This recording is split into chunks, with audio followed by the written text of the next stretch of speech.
toutes et à tous. Alors, petit cours facile d'astrologie avec aujourd'hui comment définir les aptitudes aux sciences occultes dans un thème. Alors, n'hésitez pas à liker la vidéo et à la partager si vous le souhaitez. N'hésitez pas non plus à visiter mon site pour y découvrir les consultations, mes livres parus et la boutique ésotérique.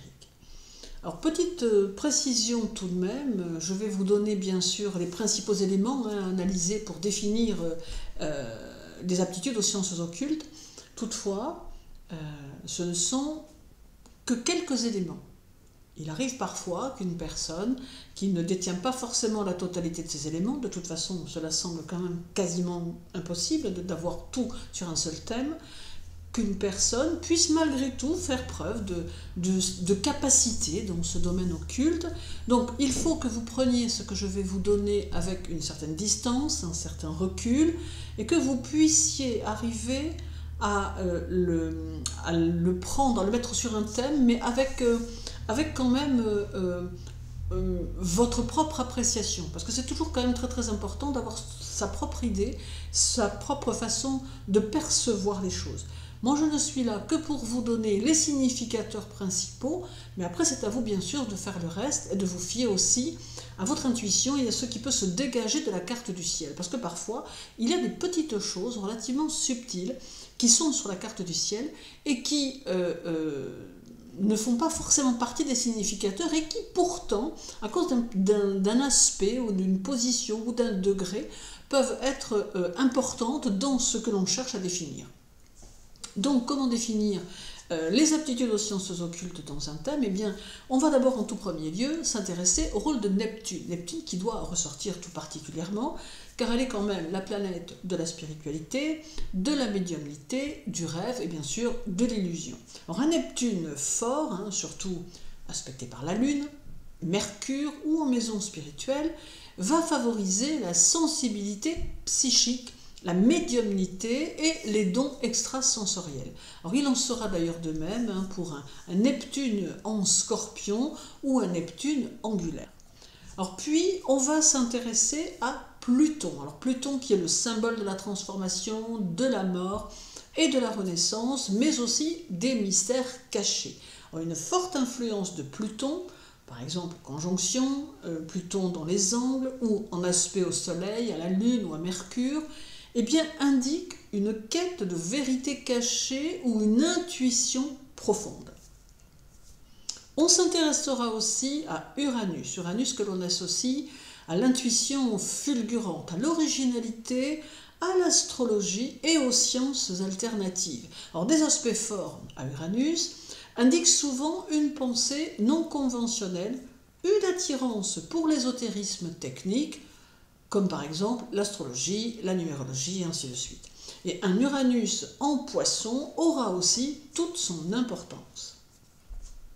Également Saturne. Alors Saturne en maison 3, lui, va favoriser les aptitudes aux sciences occultes en donnant de la profondeur à l'esprit, mais aussi du sens critique, ce qui est très important lorsqu'on commence à s'intéresser aux sciences occultes. Alors côté aspect, on va s'intéresser aux aspects qui concernent ce domaine, comme par exemple les aspects Mercure-Neptune, qui favorisent la pensée intuitive, l'inspiration, la perception extrasensorielle. Puis les aspects Lune-Pluton ou Lune-Neptune, qui favorisent les émotions profondes, intuitives, parfois médiumniques. Également les aspects Soleil-Uranus, ou les aspects Soleil-Pluton, alors qui donnent une personnalité axée sur la découverte des choses cachées. Et les aspects Mercure-Uranus qui vont favoriser les intuitions rapides et l'intérêt pour les systèmes symboliques. Également, on va prendre en considération la conjonction Uranus-Pluton qui permet les contacts avec l'invisible.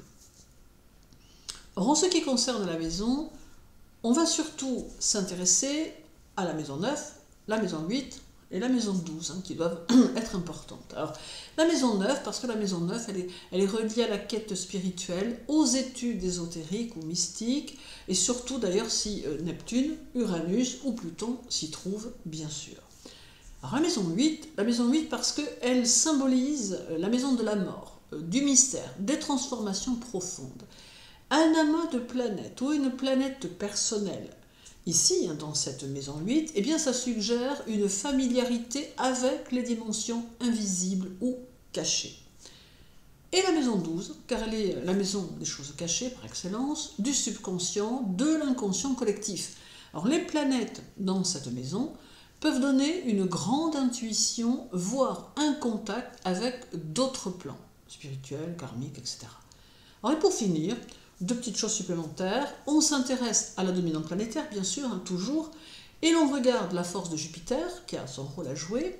Puis, on a aussi un regard pour le signe du Scorpion, qui correspond à une connexion, une maîtrise et un pouvoir caché, qui amène à une transformation. Et le signe des Poissons, qui est en lien avec la compassion, la perception des autres plans de la spiritualité, et de la spiritualité aussi, bien sûr.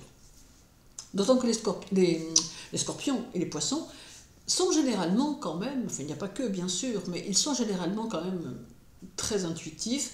Alors, parfois ils peuvent se laisser bercer d'illusions, parce que parfois, suivant la configuration planétaire de leur thème, bon voilà, mais c'est vrai que c'est quand même un signe, enfin ce sont quand même des signes qui sont très très très réceptifs. Mais je vous le dis une fois encore, il n'y a pas que, je pense très sincèrement, que pratiquement, beaucoup de signes ont de l'intuition et qu'il est relativement... il faut être à l'écoute de son intuition. Or, il y a des gens qui ne sont pas à l'écoute de leur intuition parce qu'ils en ont peur ou parce qu'ils ne veulent pas. Mais enfin, qu'importe, ce n'est pas le propos de cette vidéo, mais peut-être que finalement j'y reviendrai. Alors, autrement, eh bien écoutez, je vous souhaite une agréable journée. Prenez soin de vous, j'espère que tous ces petits cours vous sont utiles, à ceux qui cherchent en tout cas en astrologie. Donc prenez soin de vous, bien sûr, et à très bientôt.